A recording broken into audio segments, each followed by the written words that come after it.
Jadi dari pimpinan daerah Muhammadiyah Magetan terkait masalah ini, kami segera bergerak cepat, yaitu kita menyusun dan membentuk tim satgasus, ya, tim satgas khusus terkait dengan itu. Kemudian yang langkah kedua dari tim satgasus itu, kita juga membentuk tim revitalisasi terkait dengan pembenahan berbagai aspek, khususnya aspek internal, yaitu baik dari kepengurusan dan kepengelolaan. Kalau dari investigasi dari Muhammadiyah sendiri seperti apa ini kasus ini? Jadi permasalahan seperti ini perlu kita bedakan ya antara kasus secara personal dan juga kelembagaan, dan nanti terkait sama detail permasalahan itu nanti sudah kami serahkan kepada tim kami, tim LBHAP pimpinan daerah Muhammadiyah Magetan. Untuk secara bagaimana teknisnya itu kalau menghimpun bantuan itu seperti apa sebenarnya kalau seharusnya di panti asuhan itu? Kalau kita lihat dari regulasi di Persyarikatan Muhammadiyah sendiri, itu memang banyak sisi ya. Bisa dari donatur, juga dari terutama dari para donatur, karena memang selama ini modal Muhammadiyah sendiri adalah trust, kepercayaan, dan memang donatur memang percaya bahwasanya apa yang mereka donaturkan kepada kami itu kita laksanakan sesuai dengan amanah dari para donatur. Artinya dari pihak yang bersangkutan itu boleh ya langsung mencari donatur sendiri? Senyampang itu tidak memberatkan dari para donatur pada prinsipnya, karena ini asasnya kan asas keikhlasan, ya, asas keikhlasan, dan memang apa yang didonaturkan oleh para donatur memang buktinya memang diwujudkan, memang ada untuk giat-giat khususnya di panti asuhan. Terus untuk ini sedikit Megar untuk terkait aset yang sudah dikumpulkan dari sana itu juga terdata ya di Muhammadiyah sendiri. Jadi aset-aset yang karena ini sekarang sudah menjadi pengelolaan di Persyarikatan, maka itu secara otomatis akan menjadi sesuai dengan harapan kita semua, itu menjadi pengelolaan di Persyarikatan Muhammadiyah, dan itu menjadi aset kita untuk nanti kedepannya memperbaiki dan juga untuk termasuk juga memperbaiki sistem dan juga pengelolaan, termasuk juga membiayai anak-anak kita di dalam kesehariannya khususnya di bidang pendidikan. Mungkin dari Muhammadiyah sendiri akan melakukan audit terkait aset? Ya, pada prinsipnya di Muhammadiyah kan memang ada regulasi, ada aturan tersendiri, itu yang sudah sesuai dengan, bukan kami yang menyusun, tapi memang dari pimpinan pusat dan pimpinan wilayah memang ada regulasi, dan itu bersifat mengikat dari pusat sampai ke bawah, yaitu di level-level ranting, ada regulasinya khusus. Terus untuk langkah cepat dari Muhammadiyah sendiri dengan adanya peristiwa ini apa? Ya, akhirnya ya kita ambil alih, karena dari pihak keluarga sendiri sudah menyerahkan kepada kami, dan itu pun bahasa Jawanya legolilo. Yang pertama sudah ada surat pengunduran diri dari yang bersangkutan, kemudian juga sudah ada pernyataan juga dari yang bersangkutan, baik itu bertanggung jawab untuk merawat, membina, termasuk juga menyelesaikan terkait dengan aset-aset dan juga yang lainnya. Semua sudah kami pegang, dan juga surat pernyataan terkait dengan permasalahan-permasalahan internal di panti asuhan. Terus untuk anak-anak ini sementara dipindah kemana? Jadi untuk sesuai dengan arahan dari berbagai macam pihak, itu sudah kita ditempatkan di yang putri di panti asuhan Jalan Salak, dan untuk yang putra di panti asuhan di Gandon di Masjid Tafid di panti sebelah barat. Artinya yang tempat bersangkutan ini dibekukan dulu, ditutup? Sementara kita sesuai dengan arahan dari berbagai macam instansi tadi ya, sementara kita kosongkan dulu, dalam artian untuk membuat suasana lebih kondusif dan nyaman. Siap. Terima kasih. Jadi saya adalah salah satu anggota Wakil Ketua Pimpinan Daerah Muhammadiyah Kabupaten Magetan yang ditugaskan menjadi tim revitalisasi Panti Asuhan Tahfidul Quran Balaibondo. Itu juga bagian dari 8 orang yang ditugasi PDM. Saya salah satunya, yakni yang membidangi terkait dengan revitalisasi panti. Maka kami bersama, karena kami yang membidangi hukum dan HAM, saya bersama tim kawan-kawan dari LBHAP, Lembaga Bantuan Hukum dan Advokasi Publik Pimpinan Daerah Muhammadiyah Magetan, yang dikomandani oleh Mas Asmar Multi dan kawan-kawan, itu sudah ke sana sekaligus mengadakan berbagai langkah-langkah. Yang pertama, bagaimana agar para pihak yang sudah ada terlibat panti sana itu minimal mendapatkan perlakuan jaminan hukum yang sama. Lebih-lebih terkait dengan personil-personil yang terlibat dalam kelembagaan. Sebab kita harus mendampingi juga. Dari situlah pihak-pihak sudah kita pertemukan yang terkait dengan si pelaku karena menjabat sebagai ketua panti atau lembaga kesejahteraan anak di Maligondo, ketua pantinya itu, maka kami mohon untuk karena ini supaya fokus diperiksa, maka harus ada pengunduran diri. Dengan demikian untuk dasar bagi Muhammadiyah untuk mencari penggantinya. Kemudian Pak Waji atau ayahnya dari si pelaku itu karena sebagai pendiri dan pengasuh di sana, ya supaya mudah nanti lembaga untuk mengadakan revitalisasi, maka juga dimohon mempercayakan dan menyerahkan tata kelolanya ke lembaga panti itu agar sesuai dengan regulasi dan pedoman serta kaidah dari Muhammadiyah. Nah, sehingga sudah kita ambil langkah-langkah. Pak Waji selaku pendiri dan pengasuh itu juga kita buat pernyataan.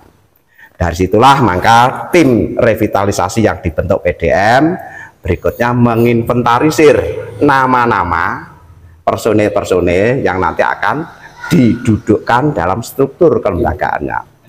Karena menurut pedoman yang baru dari PP Muhammadiyah, yakni tentang pengelolaan amal usaha kesejahteraan sosial, itu ada badan pengurus dan pengelola. Maka karena ini yang sudah mundur itu adalah ketua pengurus, maka kita carikan figur nanti siapa yang akan duduk.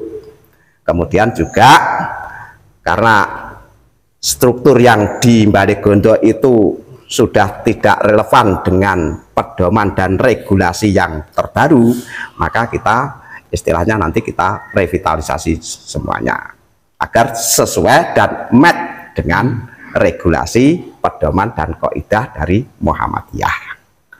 Nah, ini masih proses mencari dan menginventarisir nama-nama personil. Nah, nanti langkahnya setelah ketemu personil-personil dan dinyatakan personil-personil bersedia untuk menjadi pengurus, nanti tim dari revitalisasi yang ditugaskan PDM ini akan memberikan laporan kepada yang memberikan tugas, yaitu dalam ini Pimpinan Daerah Muhammadiyah Kabupaten Magetan, agar nanti menyampaikan kepada Majelis Pembina Kesejahteraan Sosial untuk mengusulkan susunan pengurus dan pengelola yang baru itu kepada Pimpinan Daerah Magetan untuk diterbitkan SK. Setelah struktur kelembagaan dan personalia yang menempati di struktur itu nanti sudah ada, langkah berikutnya itulah nanti yang akan mengambil langkah-langkah kebijakan mungkin tahap berikutnya yang mungkin agar semuanya itu sesuai dengan SOP-nya. Nah, itu. Ini terkait revitalisasi Pak ya. Terus untuk terkait dari LBH sendiri apa juga menjadi kuasa hukum dari pelaku? Sampai sekarang belum. Sampai sekarang ini LBH AP PDM Magetan itu ya hanya sebatas dalam rangka melaksanakan tugas dari Pimpinan Daerah Muhammadiyah Magetan untuk agar lembaga panti ini tetap juga kondusif dalam pelaksanaan revitalisasi ini. Sehingga jangan sampai ada pihak-pihak yang malah istilahnya memperkeruh upaya-upaya tim revitalisasi PDM Magetan ini untuk menjalankan tugas keorganisasian. Artinya tidak benar ya misalnya menjadi kuasa hukum dari pelaku. Jadi sampai saat ini dari laporan Lembaga Bantuan Hukum dan Advokasi Publik Pimpinan Daerah Muhammadiyah Kabupaten Magetan itu belum ada yang namanya pengacara yang dikontrak atau sudah menjalin kerjasama atau yang ditunjuk oleh keluarga pelaku korban, tidak ada. Jadi ini memang ada pengacara itu di bawah naungan yang namanya Lembaga Bantuan Hukum dan Advokasi Publik milik Pimpinan Daerah Muhammadiyah Kabupaten Magetan.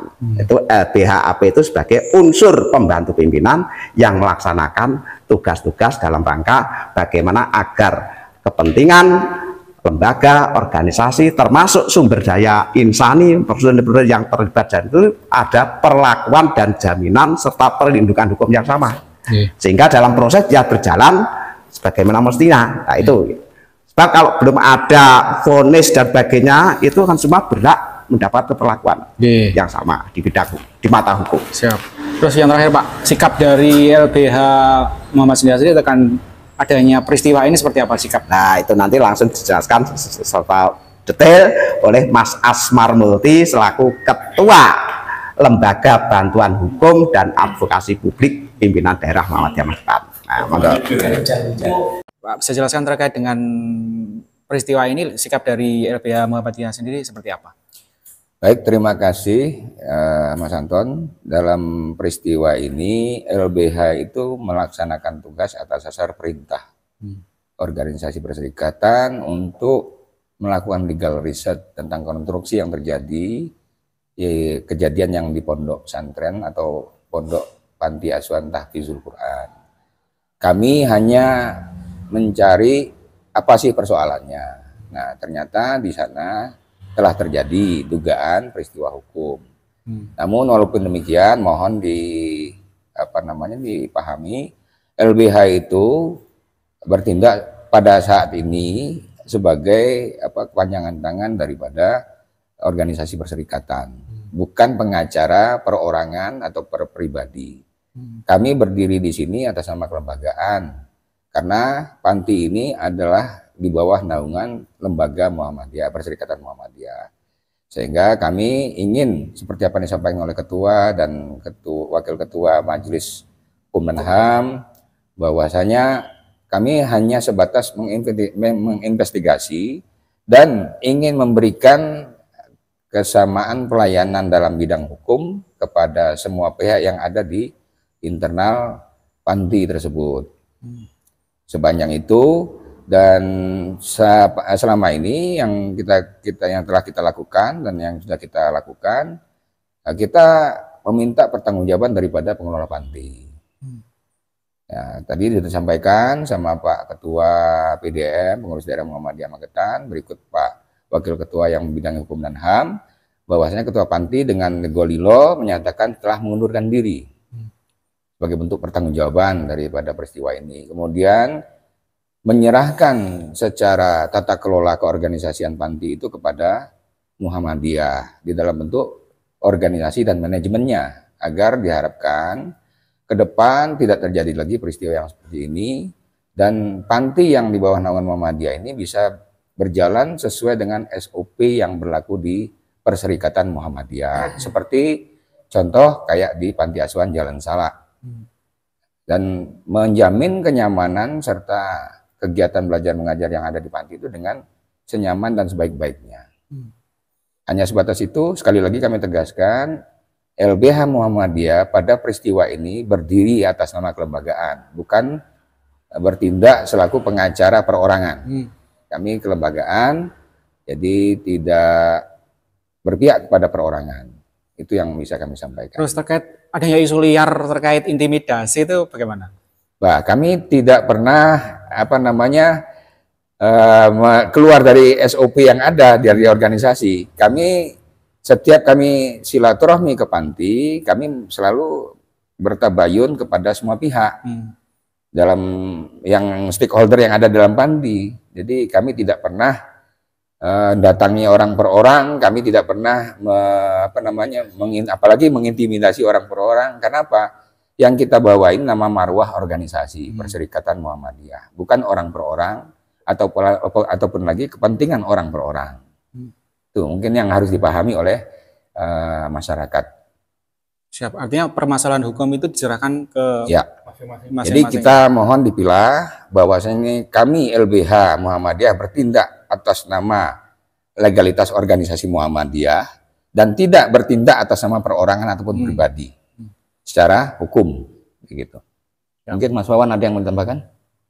Ya, ada dua hal yang berbeda, Mas Anton. Jadi yang pertama, kehadiran LBH itu kan yang sudah disampaikan Ketua sama Pak Aryadi tentang